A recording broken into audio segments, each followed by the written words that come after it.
The sun, a molten coin, slipped behind the manicured ridge of Cherrywood Estates, casting long, skeletal shadows across the pristine lawns. Mrs. Eleanor Ainsworth, a woman whose spine was straighter than the meticulously painted white picket fences lining Sycamore Lane, adjusted her spectacles and surveyed her domain. A single dandelion, a defiant yellow smudge against the uniform emerald, dared to bloom near the Andersons' mailbox. Eleanor's lips thinned. It was Tuesday, and Tuesday was for compliance. Cherrywood Estates, a haven of perfectly replicated suburban bliss, was Eleanor's life's work. As the president of the Homeowners Association, she was the guardian of its aesthetic purity, the enforcer of its meticulously crafted bylaws. The rules, bound in a leather-clad tome, were her Bible, the foundation upon which the community's serenity rested. Every blade of grass, every porch light, every shade of paint was subject to its exacting decrees. Tonight, the monthly HOA meeting loomed, a gathering where the anxieties and aspirations of Cherrywood's residents would be meticulously dissected and codified. Eleanor, with her trusty clipboard and a pen that never seemed to run out of ink, was ready. The community hall, a sterile room with beige walls and fluorescent lighting, began to fill. Residents trickled in, their faces etched with a mixture of apprehension and forced enthusiasm. There was Mr. Henderson, whose garage door, a shade lighter than the approved eggshell, had been a point of contention for weeks. Mrs. Peterson, whose rose bushes, though undeniably vibrant, had exceeded the permitted height, fidgeted nervously. And then there were the newcomers, the Millers, whose bright blue Adirondack chairs, a blatant violation of the earth tone's only mandate, stood like defiant sentinels on their front porch.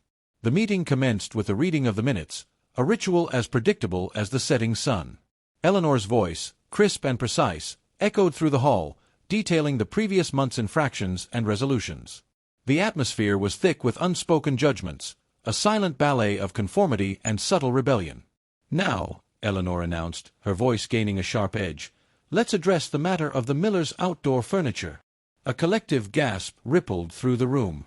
The Millers, a young couple with wide, bewildered eyes, shifted uncomfortably in their seats. "Mrs. Miller," Eleanor began, her tone a carefully constructed blend of politeness and sternness, "the bylaws clearly state that all outdoor furniture must adhere to the approved color palette. Your blue chairs, while undoubtedly a vibrant, are not in compliance." Mrs. Miller, her voice trembling slightly, attempted to explain.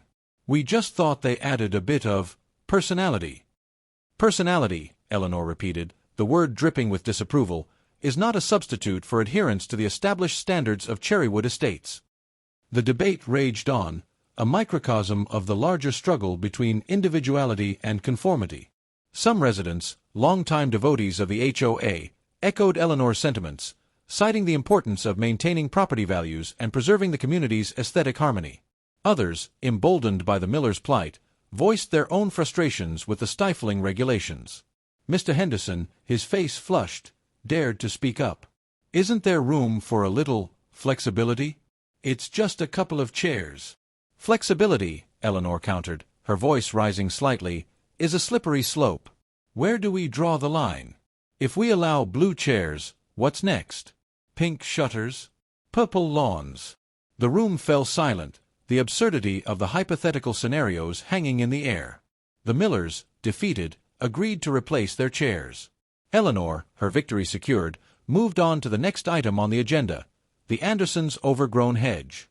The meeting dragged on, a litany of minor transgressions and bureaucratic pronouncements. The residents, their faces etched with a mixture of resignation and simmering resentment, listened as Eleanor meticulously detailed the proper height for rose bushes, the acceptable length of driveway cracks, and the precise shade of white for porch railings. As the meeting finally drew to a close, Eleanor felt a sense of satisfaction. Cherrywood Estates, though occasionally challenged, remained a bastion of order and uniformity. She was the architect of its perfection, the guardian of its meticulously crafted illusion. However, as she walked home, the shadows lengthening around her, a flicker of doubt crept into her mind. Was this pursuit of perfection worth the stifling of individual expression? Was the price of conformity too high? The next morning, Eleanor awoke to a sight that made her heart skip a beat. A single, vibrant bluebird, a splash of defiant color against the pale sky, perched on the Andersons' mailbox. It was a small thing, a fleeting moment, but it was enough to make Eleanor pause. Later that day, she found herself walking past the miller's house. The blue Adirondack chairs were gone, replaced by a set of beige, regulation-compliant replacements. But something was missing. The vibrant energy, the spark of individuality, had been extinguished.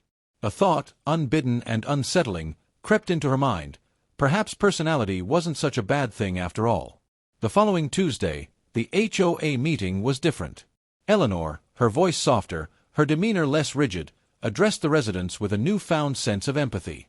"We need to find a balance," she announced, "between maintaining our community standards and allowing for individual expression. Perhaps we can explore alternative color palettes for outdoor furniture, or consider a community garden where residents can express their creativity." The room buzzed with surprise and cautious optimism.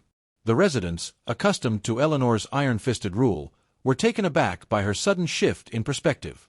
The changes were slow, incremental. The HOA bylaws were amended, allowing for a wider range of approved colors and a more flexible approach to landscaping. A community garden was established, a riot of colors and textures, a testament to the residents' newfound freedom. Cherrywood Estates, though still meticulously maintained, began to evolve.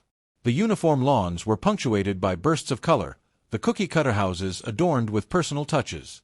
The community, once a symbol of conformity, began to embrace its individuality.